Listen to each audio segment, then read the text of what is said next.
Alright, hello and welcome. So, today I'm going to be making a little Chivalry tips and tricks, kind of, suggestion on how to not be a real dog turd in Chivalry. So, to start, I have some beginner tips. For beginner, new players. So maybe a rank 0 or 10 or something, just if you're new to the game. So the first tip is to change the sensitivity to what is comfortable. For me, I have my mouse sensitivity at 1200 DPI and my in-game sensitivity to 40, I think. It's quite low. It's not high. It's not what the game sets it to. The second thing is you may wish to change your field of view so that you can see more. I have mine raised above what the standard is. I think the standard is 90. Mine is set to 120. So it's a lot higher. But this is good, so I can see more. I can see what the enemy is doing with their weapon. I can see if enemies are coming in from the side a lot better. So yeah. Now, the second tip is to play in the lower ranked servers. And you'll see those in the server list as being highlighted green. So those, you can only play in them if you are level 0 to 15. And I really strongly recommend you play in them, because playing in the higher servers means you'll get players with much higher levels, and that means they're a lot more difficult to kill. These players, these good players, are annoyingly good, and so they can make you frustrated exceptionally easily. So I wouldn't, if you don't know what you're doing, then I would really recommend you play in the lower ranked servers, just until you get a good idea of what to do. So, classes. This is the third tip. Now, I know a lot of people will be tempted to play Archer, but do not play Archer. Don't do it unless you have a good idea on how the game runs and how it works. Otherwise, you'll just be a real big pain to everyone else involved. Now, what I mean by that is that you're going to be hitting your teammates, and if you... People kick a lot in this game, meaning kick you out if you deal too much damage, or if you're just an annoying git. So, don't play Archer because you're going to be hitting them a lot. The Knight and the Vanguard can take a lot more damage than the Archers and the Man-at-Arms. Plus, they can deal a lot more damage, usually, than those classes, but they are slower. I don't really feel like speed's a big issue in the game, though, so, I mean, whatever. The next tip is attacking. Now, this is not necessarily for novices, but just basic tips. Now, there are 3 types of attacks. There's the overhead, there's the stab, and there's the slash. Or the cut, whatever you want to call it. And each of these attacks deal different damages, and they have different speeds. The stab is the fastest, but it deals the least damage, I believe. The overhead does the most, and that's the slowest. And then the cut is just somewhere in. For 2 of these attacks, you have an opposite version. So, with the standard slash, you'll cut from right to left, but you can do an inverse where you cut left to right. And this is good because it can throw players off sometimes. Plus, you can manipulate where the attack is, but that's more advanced. And then the overhead also has another version where that sort of goes from the top right, or the standard goes sort of from the top right to the center, where the inverse goes from the top left to the middle.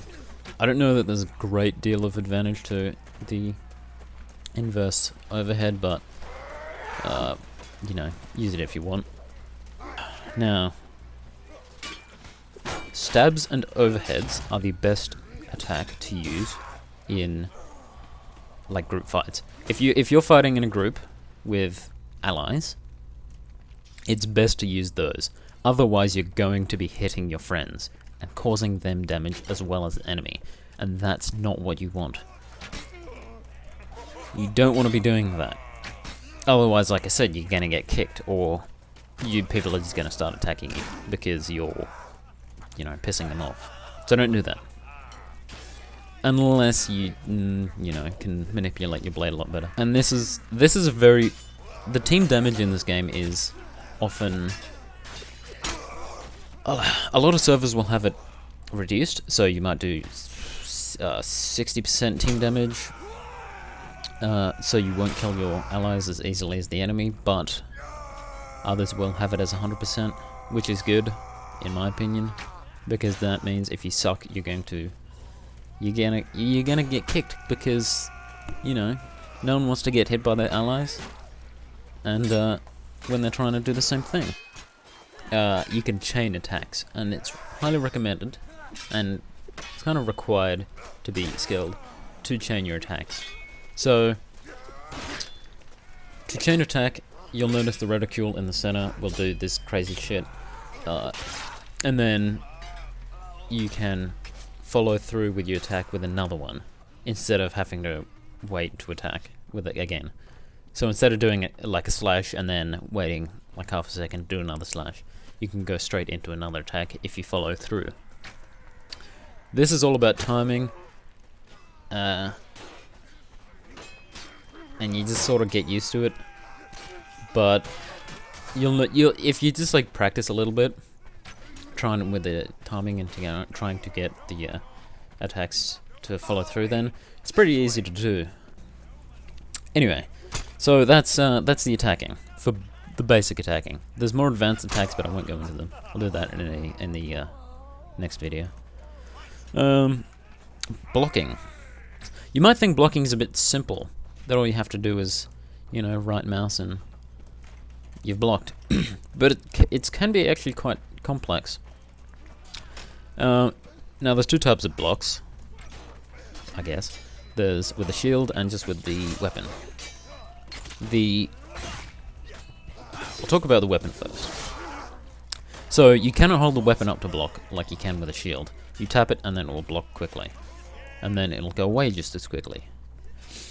You can manipulate that, but I'll go into that in the next video as well. But what you want to do is that when a player attacks you, you want to aim at their weapon. Preferably the tip of the weapon, because that's what's most likely going to strike you. You don't want to block at them, and you don't want the blade to come in toward your side. You want to block the weapon. So that's what you want to do. With the shield, that's got a much larger area, and you can hold it up constantly.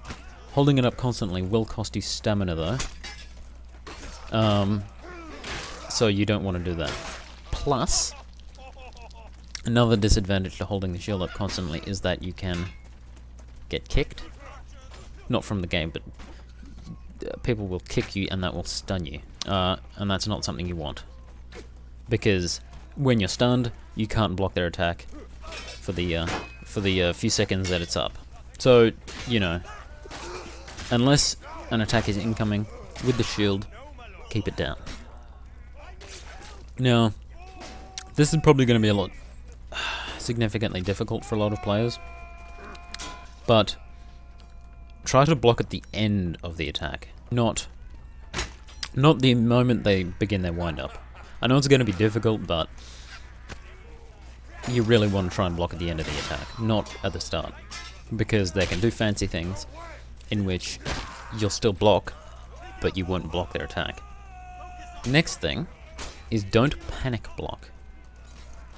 Now, this is very easy to do, and I still do it myself when I'm a rank 33 or 34, I don't know. But a panic block is where the enemy will be coming toward you and you'll expect their attack, but they won't do it, and you'll block and then they'll attack in your sort of cooldown period. You cannot attack immediately after you block. There's a small cooldown period of maybe a second, and you want to stop that. I have one last tip for blocking, and that is the riposte. Now, this is... For me, it doesn't always seem to work. I don't know why. Maybe I'm just doing it wrong a bit. But the riposte, basically, the riposte... Some people say riposte. I don't know why. The riposte is that when you block an attack, you can go straight into with an attack if you do it right, as opposed to just having to wait a bit. So, if you block an attack with a riposte, if you riposte, whatever, you can go straight into another attack and do it quickly before they might be able to have time to block.